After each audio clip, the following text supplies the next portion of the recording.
आपण या ठिकाणी हर्ष कला केंद्र या ठिकाणी आलो आहोत। गणपतीची अत्यंत सुरेख अशा मूर्ती या ठिकाणी विक्रीसाठी ठेवल्या आहेत। गणपती फार जवळ येऊन ठेपलेले आहेत। सगळेच गणेश भक्त जे ते आतुरतेने गणपतीची श्री गणेशाची वाट बघतायत। लवकरच गणेशाचं आगमन होणार आहे। गणेशाचं आगमन जसं भक्तांसाठी आतुरतेने वाट पाहण्याचं आहे, तसंच ते दुकानदारांसाठी विक्रेत्यांसाठी सुद्धा आहे। कारण गणपती बनवणे म्हणजे नुसतंच मातीला आकार देणं नाही। सुरुवातीला आपण ज्यावेळेस माती आणतो त्यावेळेस मातीवर संस्कार केले जातात। मातीवर ज्यावेळेस संस्कार होतात त्याच्यानंतर सगळ्यात शेवटी त्याच्यावर रंगरंगोटी केली जाते। रंगरंगोटी झाल्यानंतर त्या ठिकाणी त्याच्यावर आपण सगळ्यात शेवटी गणपतीचे डोळे जे आहेत ते रंगवण्यात जातात आणि त्यानंतर तो जो गणपती आहे त्याला आपण संकल्प करतो, नंतर आवाहन करतो आणि त्याच्यानंतर जे आहे आपण गणपतीची प्राणप्रतिष्ठा करतो। प्राणप्रतिष्ठा झाल्यानंतर गणपतीच्या आपण मनोभावे पूजा करतो, आरती करतो, उत्तर पूजा करतो आणि नंतर विसर्जन सुद्धा होतं। असे 10 दिवस उत्सवाचे आनंदाचे विशेष करून बालकांसाठी मुलांसाठी ही पर्वणी असते। जरी शाळा असली तरी त्यांना असं वाटतं की कधी गणपती येतात। बरेचसे मुलं मुली लहान मुलं तर रडतात की गणपतीला सोडायचं नाही म्हणून। आणि गणपती सजवण्याचं डेकोरेशन करण्याचं काम जे आहे ते मुख्य बालकांचं आहे, मुलांचं आहे।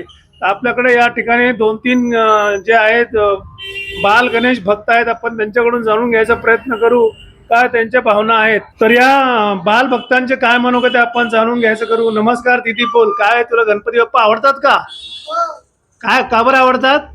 कारण की ते क्यूट दिसतात. क्यूट दिसतात। आणि आणखीन काय असतं गणपती बाप्पा म्हणजे? गणपती बाप्पा म्हणजे देव असतात. देव असतात आणि मोदक पण येतात ना गणपती सोबत, आहे की नाही?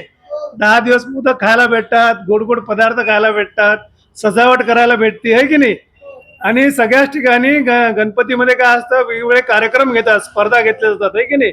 काही ठिकाणी रक्तदान आहे, काही ठिकाणी लांब उडी आहे, उंच उडी आहे की नाही? अशा विविध स्पर्धा गणेश उत्सवामध्ये घेतल्या जातात। नमस्कार, आपल्याकडे ठिकाणी या ठिकाणी एक ग्राहक आहेत, आपण त्यांच्याशी बोलायचा प्रयत्न करू की काय त्यांचा उत्साह आहे, काय त्यांची ऊर्जा आहे। नमस्कार दीदी।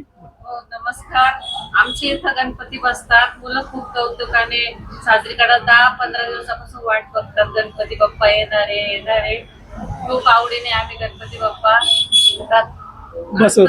बसवतो। हा, छोटासा गणेश भक्त आहे आपल्याकडे, आपण त्याला विचारू बेटा तू मला सांग गणपती बाप्पाचं आवडीचं हे काय पदार्थ? मोदक। Very good. गणपतीचं वाहन काय दीदी? मूषक म्हणजेच उंदीर मामा। गणपती बाप्पाचे पप्पा कोण आहेत? बाबा महादेव, देवाची देव महादेव, आहे की नाही? बर,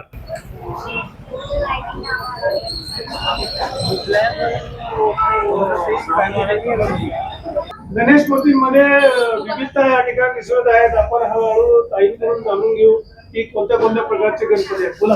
या वर्षी आमच्याकडे म्हणजे दरवर्षी आपण साधा गणपती राहतो, पण आता जसं पुढे चाललंय तर मागच्या वर्षी फक्त डायमंड वर्क होतं, या वर्षी आपण धोती, फेटा, पगडी किंवा त्याच्यामध्ये यावर्षी आपण विविधता देतोय, भरपूर पॅटर्न देतोय गणपतीमध्ये। यावेळेस हा बघा उंदरावरचा गणपती आहे।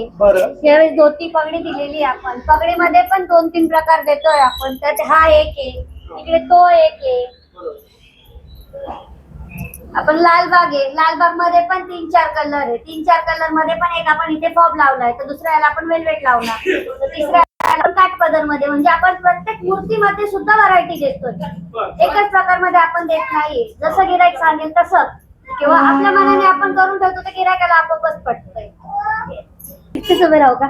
या वर्षी स्वामींची पण मूर्ती आहे। दरवर्षी काय म्हणतात हे गोरक्षनाथ राहतात, विष्णू दत्त राहतात, यावर्षी स्वामींची मूर्ती आहे। यावर्षी नवीन आलेली आहे स्वामींची मूर्ती, यावर्षी नवीन पॅटर्न आहे।